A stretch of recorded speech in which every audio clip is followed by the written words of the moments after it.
విశాఖ సాగర తీరంలో కాషాయ సైన్యం కదం తొక్కింది. జై శ్రీరామ్ జై హనుమాన్ నినాదాలతో హనుమాన్ విజయోత్సవ కమిటీ హిందువులందరినీ ఏకతాటిపైకి తెచ్చింది. హనుమాన్ శోభాయాత్ర పేరుతో నిర్వహించిన హిందూ సమ్మేళనానికి ప్రజల నుంచి విశేష స్పందన లభించింది. వేలాది మంది హిందూ బంధువులు కుటుంబాలతో సహా ధర్మ పరిరక్షణకు తాము సైతం అంటూ ముందుకు రావడం విశాఖ చరిత్రలో మరుపురాని ఘట్టంగా నిలిచింది.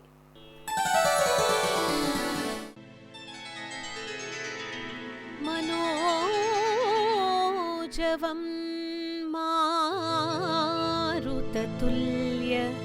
వేగం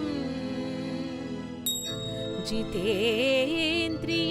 బుద్ధిమతాం వరిష్టం వాతాత్మజం వానరయోధముఖ్యం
విశాఖ బీచ్ రోడ్డులోని పార్క్ హోటల్ జంక్షన్ నుంచి ఆర్కే బీచ్ కాళీమాత విగ్రహం వరకు దారి పొడవునా హనుమాన్ శోభయాత్ర సందర్భంగా కాషాయం జెండాలు రెపరెపలాడాయి. మునుపెన్నడూ లేని రీతిలో మన సంప్రదాయాన్ని చాటి చెబుతూ సీతారామ లక్ష్మణ హనుమాన్ ప్రతిమలతో పల్లకీ సేవ నిర్వహించి తరించారు విశాఖ వాసులు. రామరాజ్య స్ఫూర్తితో మన దేశం పురోగమించాలని ఆకాంక్షించారు. పార్టీలకు అతీతంగా రాజకీయ ప్రముఖులు శోభాయాత్రలో పాల్గొని సనాతన ధర్మ వైభవాన్ని భావితరాలకు వారసత్వంగా అందివ్వాలంటూ పిలుపునిచ్చారు. సుమారు సాయంత్రం 5:20 అవుతుంది. అనుకున్న ప్రకారమే 5:30 గంటలకల్లా ఇక్కడ శోభాయాత్ర పార్క్ హోటల్ దగ్గర నుంచి కాళీమాత టెంపుల్ వరకు రాజకీయ పార్టీలకు అతీతంగా ధర్మాన్ని రక్షించడం గురించి, ధర్మ ప్రచారం గురించి చేస్తున్న అత్యంత అద్భుతమైన కార్యక్రమానికి అందరూ కూడా విచ్చేశారు. అందరికీ తెలుసు, ఎప్పుడైతే హనుమంతుడు మనకిచ్చి బలాన్ని ఇవ్వటము, తర్వాత అదొకటే కాకుండా విజయాన్ని ఇవ్వటము, ధైర్యం ఇవ్వటము, అన్నిటికీ కూడా ముందుగా ఉండే హనుమంతుడు అని చెప్పి అందరికీ తెలుసు. అటువంటి హనుమంతుడికి ఇవాళ ఆయన జన్మదిన రోజునాడు మనము ఆయనకి ఇటువంటి శోభయాత్ర నిర్వహిస్తే అందరికీ మేలు జరుగుతుందన్న ఉద్దేశంతో ఈ కార్యక్రమం దేశవ్యాప్తంగా కూడా చేపట్టడం జరుగుతుంది. ఇతర దేశాల్లో కూడా ఈ కార్యక్రమము ఈరోజు హిందూ పంచాంగం ప్రకారము, హిందూ క్యాలెండర్ ప్రకారం ఈరోజు జరుపుకోవాల్సిన అవసరం ఉంది. కాబట్టి ఈరోజు విశాఖపట్నంలో అత్యంత అద్భుతంగా జరుపుకోవడం జరుగుతుంది. గత సంవత్సరం ప్రతి సంవత్సరం కూడా ఈ గతంలో ఉత్తరాదిలోనే జరిగేది. ఆంధ్రప్రదేశ్లో దక్షిణాది రాష్ట్రాల్లో కూడా అత్యంత వైభవంగా మరి ఈ హనుమాన్ జయంతి కార్యక్రమాలని, యాత్రని నిర్వహించడం జరుగుతోంది. ప్రజల్లో ముఖ్యంగా హిందువుల్లో ఒక చైతన్యం కలిగింది. మన యొక్క హిందూ సంస్కృతి పట్ల, హిందూ భావం పట్ల ప్రపంచంలోనే అత్యంత ఓర్పుగా ఉండేటువంటి సమాజం హిందూ సమాజం. అత్యంత గౌరవంగా అన్ని మతాలను గౌరవిస్తూ తమ సంస్కృతిని, తమ దేవుల్ని, దేవతల్ని మరి పూజిస్తూ అందరితో సబ్కా సాత్ సబ్కా వికాస్ అనేటువంటి మోడీ గారి నినాదం ఏదైతే ఉందో అది ప్రభుత్వంలోనే కాకుండా సమాజ జీవనంలో కూడా పాటించేటువంటి సంస్కృతి ఉన్నటువంటి హిందూ సంస్కృతి, దీన్ని చాటి చెప్పే విధంగా ఈ కార్యక్రమం అత్యంత దేదీప్యమానంగా జరుగుతోంది. అందరికీ హనుమత్ జయంతి శుభాకాంక్షలు. భవిష్యత్తులో ఇంకా పెరిగి ప్రతి సంవత్సరం ఇది ఇంకో పెద్ద కార్యక్రమంగా తలెత్తనుంది. ఇది చూసేటువంటి సంఖ్య మీరు గతంలో రానున్న సంవత్సరాల్లో మరిన్ని రెట్లు పెరుగుతుంది. ఇవాళ హనుమత్ జయంతి సందర్భంగా రాష్ట్ర వ్యాప్తంగా హనుమాన్ విజయోత్సవ యాత్రలు పెద్ద ఎత్తున చేయడం జరుగుతుంది. హనుమాన్ శోభాయాత్రలో పెద్ద ఎత్తున హిందూ బంధువులందరూ కూడా పాల్గొంటున్నారు. ఒక చైతన్యం రాష్ట్ర వ్యాప్తంగా రావటం జరిగింది. తప్పనిసరిగా ఏవైతే వైషమ్యాలు ఉన్నాయో, ఏవైతే కుహనా సెక్యులర్ వాదాలు ఉన్నాయో వాటినన్నింటినీ తరిమి కొట్టడానికి, ఏవైతే దేశ వ్యతిరేక శక్తులు ఉన్నాయో వాటి పీచమర్చడానికి ఇటువంటి శోభాయాత్రలు నిర్వహిస్తున్నాం. ఇవాళ మొత్తం విశాఖపట్నం నలుమూలల నుంచి అన్ని చోట్ల నుంచి 5 పెద్ద ర్యాలీలు ఇవాళ ఆర్కే బీచ్ దగ్గర పెద్ద ఎత్తున యొక్క శోభాయాత్ర చేయటం జరుగుతుంది. ముఖ్యంగా విశాఖపట్నం అంతా కూడా కాషాయమయం చేయటం, ఏదైతే సనాతన ధర్మ సారం ఉందో, ఏదైతే ఒక శక్తి మన దేశంలో ప్రదర్శన జరగాలో ఆ ప్రదర్శనకి నాందిగా ఈరోజు హనుమత్ జయంతి యొక్క శోభాయాత్ర చేయటం జరుగుతుంది.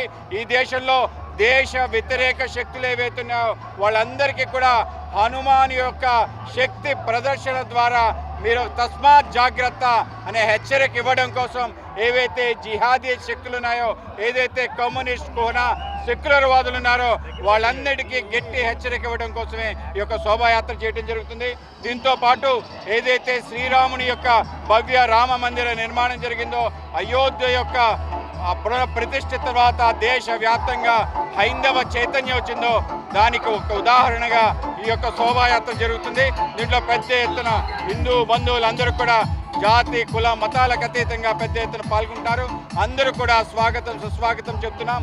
ఈ విధంగా రాష్ట్ర వ్యాప్తంగా అన్ని రకాల గుడులన్నీ కూడా ప్రభుత్వ కబంధ హస్తాల నుంచి తీసేయాలని ఒక పెద్ద ఎత్తున డిమాండ్ చేయడంతో పాటు ఎవరైతే ఈ యొక్క హైందవ శక్తులపై దాడులు చేస్తున్నారో, మొన్న రాయచోట్లో జరిగిన దాడులు కానీ అనేక దేవాలయాలు కూర్చడంలో ఉండే ఏవైతే శక్తులు వాటిని కూడా అరెస్ట్ చేయాలని చెప్పి కూడా ఈ యొక్క యాత్ర ద్వారా సందేశాన్ని ఇస్తున్నాం.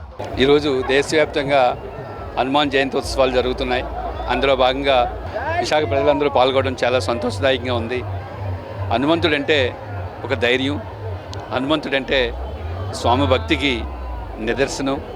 ఇప్పటికీ మనం కష్టాల్లో ఉన్నప్పుడు, భయభ్రాంతులకు గురి చెందుతున్నప్పుడు హనుమంతుని గుర్తు చేసుకుంటాం. హిందూ తత్వాన్ని, హిందూ మతాన్ని కాపాడుకోవాల్సిన ఆవశ్యకత మనందరిపైన కూడా ఉంది. అందులో భాగంగా ఈరోజు పాల్గొనడం, ప్రజలందరూ దీనికి సంఘీభావం తెలియజేయడం చాలా సంతోషకరంగా ఉంది. ఇందులో పాల్గొన్నందుకు నేను సంతోషిస్తున్నాను. ఈరోజు విశాఖపట్నంలో ఈ బీచ్ రోడ్లో హనుమాన్ శోభాయాత్ర దిగ్విజయంగా అందరూ ఇక్కడికి వచ్చి దీన్ని విజయవంతం చేసిన వారందరికీ కూడా ప్రత్యేక ధన్యవాదాలు తెలుపుతూ, మనం చూసాం ఎప్పుడు కనీ విని ఎరగని రీతిలో ఈరోజు విశాఖపట్నంలో ఒక పిలుపు కాదు, లేకపోతే ఒక ప్రోగ్రాం కాదు, ఈరోజు హనుమాన్ జయంతి హనుమాన్ శోభాయాత్ర సందర్భంగా అందరూ కూడా విరివిగా పాల్గొనడం చాలా సంతోషంగా ఉంది. ఎందుకంటే ఈ ప్రచారం బాగా రామరాజ్యంలో ఎప్పుడు కూడా మంచి జరుగుతుంది, ప్రజలకు రాముడు అండగా ఉంటాడు, అలాగే రాముడిని కాపాడిన హనుమంతునికి ఈరోజు ఇంతమంది నీరాజనం పడడానికి ప్రతి ఒక్కరికి కూడా ధన్యవాదాలు. జై శ్రీరామ్. భారతదేశానికి నరేంద్ర మోదీ గారి నాయకత్వం ఎప్పుడైతే వచ్చిందో భారతదేశ ముఖ చిత్రమే మారిపోయింది. ప్రపంచ దేశాలలో చిన్న చిన్న వస్తువుల కోసం చెయ్యి చాసి అడుక్కునే పరిస్థితి గత కాంగ్రెస్ ప్రభుత్వ హయాంలో. ఈరోజు ప్రపంచంలో అన్ని దేశాలకి మనం అన్నీ ఇచ్చేటటువంటి మేక్ ఇన్ ఇండియా పథకంతో మొత్తం ప్రపంచానికే ఈరోజు భారతదేశం ఒక పెద్ద అగ్రగామిగా అందరినీ ఆదుకునే దేశంగా ఆపన్న హస్తంగా నరేంద్ర మోదీ గారు తయారు చేశారు. ఈరోజు అయోధ్య రామాలయం స్ఫూర్తి, అలాగే ఈ మధ్యనే ఏదైతే వక్ఫ్ బోర్డు ఏదైతే అక్రమ ఆస్తులు, హిందువుల దేవాలయాల ఆస్తులు, భారతదేశంలో ఉండేటువంటి ఆస్తులన్నీ కూడా అన్యాక్రాంతం చేసి చాలా ఏదైతే విపత్కర పరిస్థితులు ఉన్నాయో ఒక్కొక్కటి ఈ దేశానికి ఉండేటటువంటి ఆ మచ్చలన్నీ తుడిచేసి దేశాన్ని ఒక అగ్రగామిగా ఒక రాబోయే రోజుల్లో ఒక గురుతుల్యమైనటువంటి విశ్వగురు స్థానంలో నిలపడానికి అన్ని విధాలుగా ప్రయత్నం చేస్తున్నారు. అలాగే రాష్ట్రంలో కూడా కూటమి ప్రభుత్వం కూడా అన్ని విధాలుగా హిందూ ధర్మానికి పెద్దపీట వేస్తున్నారు. ఈరోజు హనుమాన్ జయంతి సందర్భంగా రాష్ట్రంలో అన్ని ప్రాంతాల్లో చక్కనటువంటి ర్యాలీలతో హిందువులో చైతన్యం నింపి హిందువుగా నేను గర్విస్తున్నాను, ప్రతి హిందువుగా గర్వాలనేటువంటి ఆలోచనతో కార్యక్రమాలు చాలా ఆనందదాయకం. స్వామి, ఈరోజు పౌర్ణిమ, హనుమంతుల వారి తాలూకా జన్మదినం. మొన్నే నవమి నాడు శ్రీరాముల వారి పుట్టినరోజు మనం అందరం కూడా ఘనంగా చేసుకున్నాం. ఈరోజు శ్రీరాముడికి అత్యంత ఆప్తుడు, సన్నిహితుడు, ఆయన భక్తుడు, నిరంతరం రామనామం జపించేటటువంటి హనుమంతుల వారి జన్మదినాన్ని విశాఖ నగర ప్రజలు ఈ విధంగా సంబరంగా జరుపుకోవడం చాలా ముదావహంగా ఉంది. ప్రతి ఏడాది కూడా ఈ సంఖ్య పెరుగుతోంది. పరమ విశ్వాసం నాకైతే ఉంది. ఖచ్చితంగా రాబోయే రోజుల్లో సనాతన ధర్మం అనేటటువంటిది మళ్ళీ పరిఢవిల్లుతుంది. జై శ్రీరామ్. ఏ శక్తి కావాలో ఆ శక్తిని మనకి ఇచ్చేటటువంటి వాడు హనుమంతుడు. రామ కార్యాన్ని సాధించడానికి సముద్రాన్ని దాటి వెళ్ళి సీతమ్మను దర్శించి వచ్చి చెప్పినటువంటి వాడు హనుమంతుడు. అటువంటి హనుమంతుణ్ణి ఆదర్శంగా తీసుకున్నటువంటి జాతి దేన్నైనా సాధించగలదు. అంతేకాకుండా మొట్టమొదటిసారి శ్రీరామచంద్రుడు హనుమంతుడిని చూసినప్పుడు అన్నటువంటి మాట ఏమిటో తెలుసా? ఇటువంటి సచివుడు ఒక్కడు ఉంటే ముల్లోకాలని జయించవచ్చు లక్ష్మణ అని చెప్పి హనుమంతుడిని గురించి మాట్లాడతాడు. అటువంటి హనుమంతుడిని ఈరోజు మనం తలుచుకుంటూ ఈ శోభాయాత్ర చేస్తున్నాం.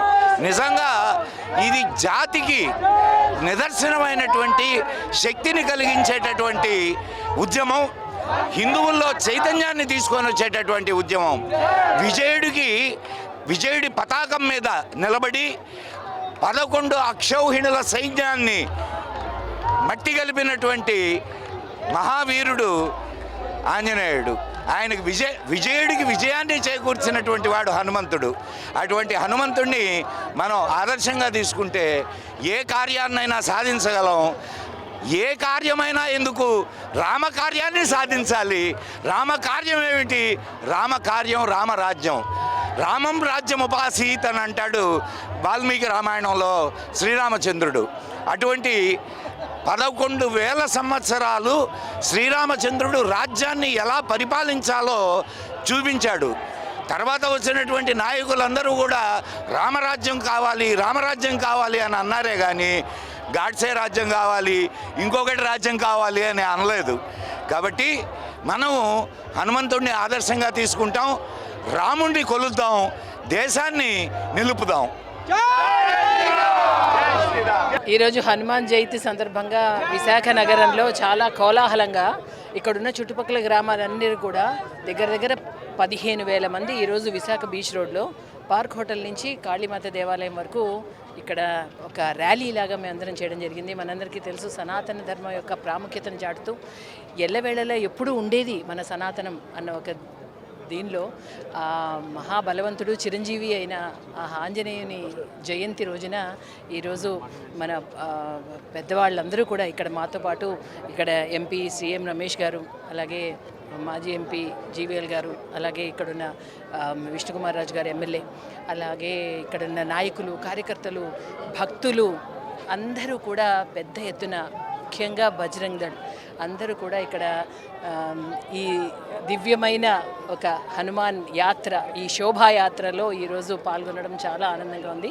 ఈరోజు ఇటువంటి ఒక ఈ విధంగా అందరూ సంఘటితమై ముందుకు వెళ్తే ఖచ్చితంగా ముందు తరాల వారికి మన యొక్క సంస్కృతిని అందజేయచ్చు అన్న ఒక సత్సంకల్పంతో ఇటువంటి ఒక యాత్ర శోభాయాత్ర దోహదపడుతుంది అని చెప్పి మనందరం ఆశిద్దాం.